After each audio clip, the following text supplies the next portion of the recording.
بسم اللہ الرحمن الرحیم۔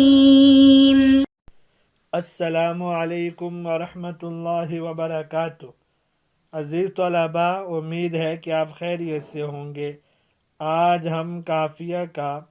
سبق نمبر 109 پڑھ رہے ہیں، جس کے اندر ہم ضمیر مرفوع متصل کے مستتر ہونے کے مقامات کا بیان پڑھیں گے۔ چلتے ہیں اپنے سبق کی جانب۔ بسم اللہ الرحمن الرحیم۔ فالمرفوع المتصل خاصة يستتر في الماضي للغائب والغائبة والمضارع للمتكلم مطلقا والمخاطب والغائب والغائبة وفي الصفة مطلقا، ولا يسوغ المنفصل إلا لتعذر المتصل، وذلك بالتقديم على عامله أو بالفصل لغرض أو بالحذف أو بكون العامل معنويا أو حرفا والضمير مرفوع أو بكونه مسندا إليه صفة جرت على غير من هي له، مثل إياك ضربت وما ضربك إلا أنا، وإياك والشر وأنا زيد وما أنت قائما، وهند زيد ضاربته هي۔ ترجمہ دیکھ لیتے ہیں۔ فالمرفوع المتصل خاصة يستتر في الماضي للغائب والغائبة، خاص طور پر ضمیر مرفوع متصل مستتر ہوتی ہے فعل ماضی میں واحد مذکر غائب واحد مؤنث غائب کے لیے، والمضارع للمتکلم مطلقاً، اور مضارع میں متکلم کے لیے مطلقاً، یعنی واحد اور تثنیہ اور جمع کے صیغوں کے اندر، والغائب والمخاطب والغائب والغائبہ، وفی الصفۃ مطلقاً، اور واحد مذکر غائب واحد مذکر حاضر اور واحد مؤنث غائب کے لیے، اور صیغہ صفت میں مطلقاً، ولا يسوغ المنفصل الا لتعذر المتصل وذلك بالتقدیم على عامله، اور جائز نہیں ضمیر منفصل کو استعمال کرنا مگر ضمیر متصل کے متعذر ہونے کے وقت، وذالک، اور وہ ضمیر متصل کا متعذر ہونا یا تو اس کے عامل پر مقدم کرنے کی وجہ سے ہوتا ہے، او بالفصل لغرض، یا کسی غرض کے لیے فصل کرنے کی وجہ سے، او بالحذف، یا عامل کو حذف کر دینے کی وجہ سے، او بکون العامل معنویا او حرفا والضمیر مرفوع، یا عامل کے معنوی یا حرف ہونے کی وجہ سے، اس حال میں کہ ضمیر مرفوع ہو، یا ضمیر کے اس طرح ہونے کی وجہ سے کہ اس کی طرف اسناد کی گئی ہو، ایسے صیغہ صفت کی جو اس کے علاوہ پر جاری ہو، مثل ایاک ضربت وما ضربک الا انا، ایسے صیغہ صفت کی جو اس کے علاوہ پر جاری ہو جس کے لیے وہ صیغہ صفت ہے، جیسے ایاک ضربت کہ تجھ ہی کو میں نے مارا، ما ضربک الا انا، اور تجھ کو میں نے ہی مارا کہ نہیں مارا تجھ کو مگر میں نے، ایاک والشر، بچا اپنے آپ کو شر سے، انا زید، میں ہی زید ہوں، ما انت قائما، تو کھڑا نہیں ہے، ہند زید ضاربتہ ہی، ہندہ وہ زید کو مارنے والی ہے۔ آج کے درس کے اندر ہم دو باتیں تفصیل کے ساتھ پڑھیں گے۔ پہلی بات، ضمیر مرفوع متصل کے مستتر ہونے کے مقامات، اور دوسری بات ضمیر مرفوع متصل اور اس کے 6 مقامات۔ اس سے پہلے صاحب قافیہ رحمہ اللہ نے ضمیر کی تعریف کی، اس کی اقسام بیان فرمائی تھی۔ اب یہاں فرما رہے ہیں کہ ضمیر کہاں کہاں مستتر ہوگی۔ چنانچہ صاحب قافیہ نے کل 8 مقامات بتائے ہیں۔ فالمرفوع المتصل خاصة يستتر في الماضي للغائب والغائبہ، یعنی خاص کر ضمیر مرفوع متصل جو مستتر ہوتی ہے اس کے پہلے دو مقامات تو فعل ماضی میں ہے، یعنی واحد مذکر غائب جیسے ضربہ اور واحدہ مؤنثہ غائبہ جیسے ضربت، ان دونوں میں ہمیشہ کے لیے ضمیر مرفوع متصل ہوگی لیکن مستتر ہوگی، بشرط کہ اس میں ظاہر کی طرف اس کی نسبت نہ ہوئی ہو، جیسے زید ضربہ اور ہند ضربت۔ لیکن اگر کسی اس میں ظاہر کی طرف اس کی نسبت ہوئی ہو تو اس وقت اس کا فاعل ضمیر کی بجائے وہی اس میں ظاہر ہوگا، جیسے ضربہ زید و ضربت ہند۔ صاحب کافیہ رحمہ اللہ نے خاصتاً کی قید لگا کر بتا دیا کہ ضمیر کا مستتر ہونا خاص ہے ضمیر مرفوع متصل کے ساتھ، اس کے علاوہ باقی چار قسموں میں ضمیر ہمیشہ کے لیے بارز ہوتی ہے۔ والمضارع للمتکلم مطلقاً والمخاطب والغائب والغائبہ، اس عبارت کے ذریعے صاحب کافیہ نے مضارع میں 5 مقامات بیان فرمائے ہیں، یعنی وہ کون سے مقامات ہیں جہاں ضمیر مرفوع مستتر ہوگی، یعنی یضرب، تضرب، تضرب، اضرب، نضرب۔ متکلم کے ساتھ مطلقاً کی قید لگانے سے معلوم ہوا کہ یہ حکم واحد متکلم، تثنیہ متکلم اور جمع متکلم، مذکر اور مؤنث سب کے لیے۔ ان کے علاوہ تضربین صیغہ واحدہ مؤنثہ مخاطبہ میں اختلاف ہے، بعض کی یہاں اس میں یا ضمیر بارز ہے اور بعض کی یہاں یا اس میں تانیث کی علامت ہے، ضمیر اس میں انتی ہے جو واجب الاستتار ہے۔ وفی صفت مطلقاً، اس عبارت میں صاحب کافیہ رحمہ اللہ نے 8واں اور آخری مقام بیان فرمایا ہے کہ جہاں ضمیر مرفوع متصل مستتر ہوتی ہے، چنانچہ فرماتے ہیں وفی صفت مطلقاً ای یستتر الضمیر المتصل فی صفت استتارہ مطلقاً، یعنی ضمیر مرفوع متصل ہر صیغہ صفت میں مستتر ہوگی۔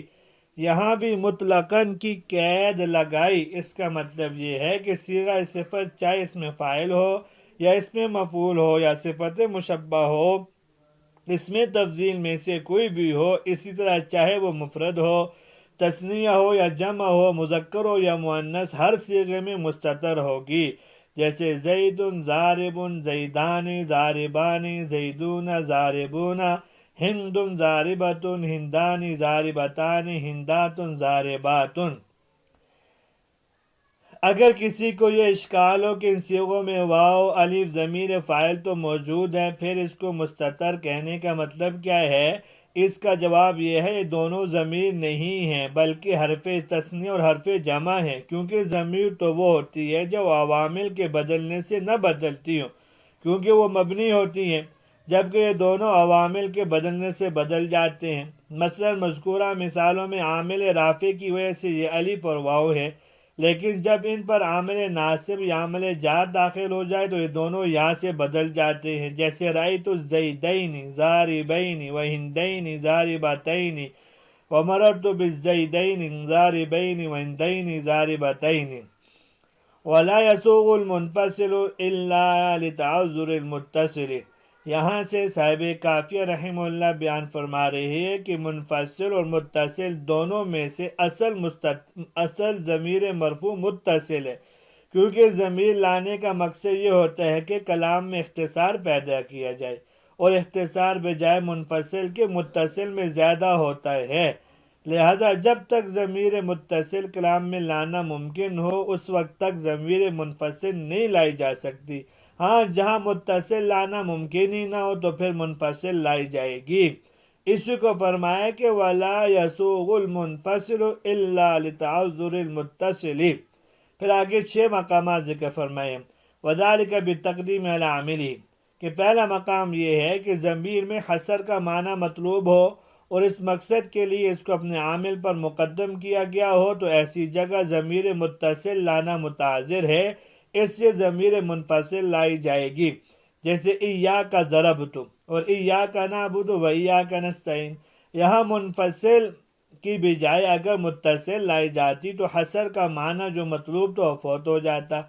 پہلی صورت میں اس کا معنی تھا خاص تجھ ہی کو میں نے مارا، یعنی میرے مارنے کا انحصار آپ تک ہے، آپ کے علاوہ کسی کو نہیں مارا۔ اسی طرح ایاک نعبد و ایاک نستعین میں عبادت اور استعانت دونوں اللہ کے ساتھ خاص کی ہے۔ اگر ہم اس کو منفصل متصل لاتے تو معنی ہوتا میں نے آپ کو مارا، اور یہ کہ جو حصر کا مطلب ہے میں تیری عبادت کرتا ہوں اے اللہ اور میں تجھ سے مدد مانگتا ہوں اے اللہ، تو وہ فائدہ نہ ہوتا۔ او بالفصل لغرض، دوسرا مقام یہ ہے کہ ضمیر اور اس کے عامل کے درمیان کسی خاص غرض کے لیے فصل اور جدائی لائی گئی ہو تو وہاں ضمیر متصل متاثر ہوگی، جیسے ما ضربک الا انا، یہ اصل میں ہے ضربتو کا تھا، لیکن جب متکلم کو اس میں حصر کا معنی پیدا کرنا مطلوب ہو تو ضربہ فعل اور تو ضمیر متصل کے درمیان الا کے ذریعے فصل لائے گا، لہذا تو ضمیر جو متصل تھی اس کا لانا متاثر ہو گیا، اس لیے اس کی بجائے ضمیر منفصل لائی اور یہ کہا کہ ما ضربک الا انا، یعنی نہیں مارا آپ کو مگر میں نے۔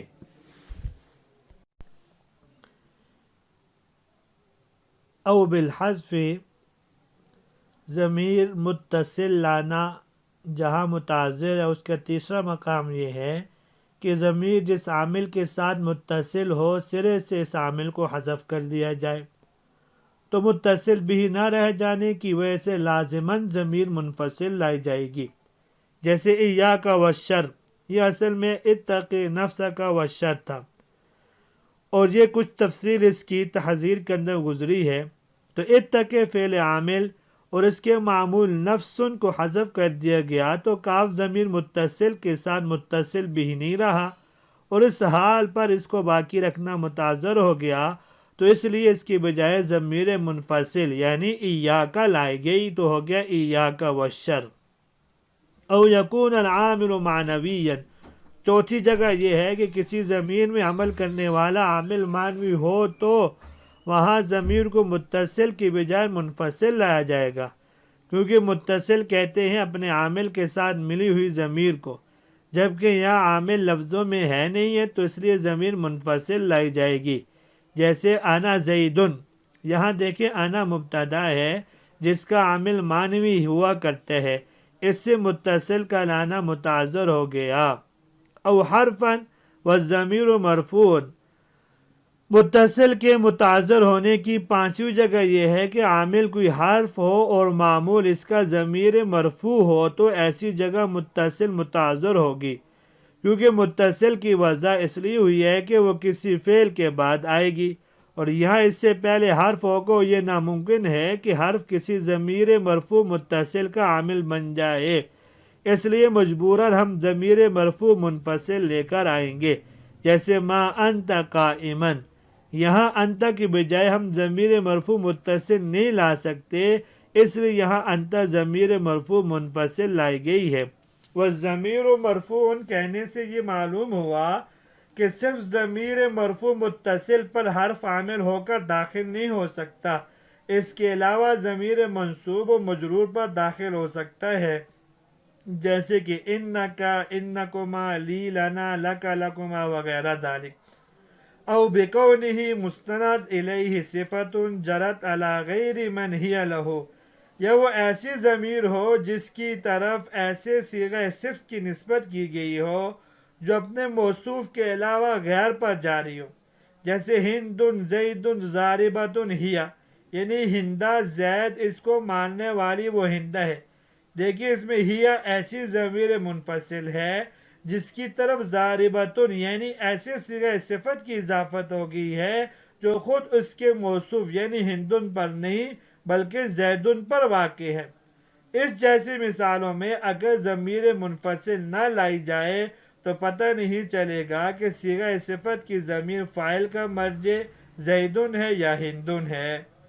یہاں تک تو آج کا سبق تھا جس کے اندر ہم نے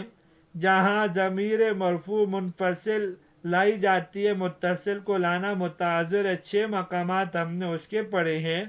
اور دوسرا جو پہلا مقام تھا جہاں پہ ضمیر مرفوع متصل مستتر ہوتی ہے، 8 مقام اس کے پڑھے ہیں۔ امید ہے کہ آپ کو آج کا سبق سمجھ میں آ گیا ہوگا۔ اجازت دیجیے اللہ تبارک و تعالی ہم سب کا حامی و ناصر ہو۔ السلام علیکم ورحمۃ اللہ وبرکاتہ۔